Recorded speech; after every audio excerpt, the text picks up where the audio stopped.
After weeks resisting questions of his mental acuity and Presiden Amerika Serikat, Joe Biden, mengumumkan pengunduran dirinya sebagai kandidat calon presiden petahana dari Partai Demokrat pada hari Minggu 21 Juli. Dalam surat yang ia posting di media sosialnya, Biden mengatakan, keputusannya adalah demi kepentingan terbaik partai dan negara, serta fokus memenuhi tugas sebagai presiden selama sisa masa jabatan. Melalui unggahan Twitternya, Biden juga menyatakan dukungan penuhnya bagi wakil presidennya, Kamala Harris, untuk menjadi calon presiden Amerika Serikat dari Partai Demokrat. Sebagai sosok yang ada pada urutan pertama pewaris jabatan presiden, Wapres Kamala Harris akan menjadi pilihan yang paling masuk akal.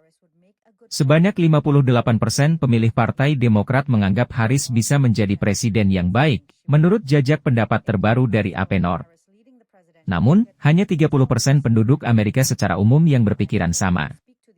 Pencalonan Harris, yang seorang perempuan kulit hitam, juga bisa mengamankan suara pemilih kulit hitam, yang merupakan blok dukungan yang penting bagi partainya.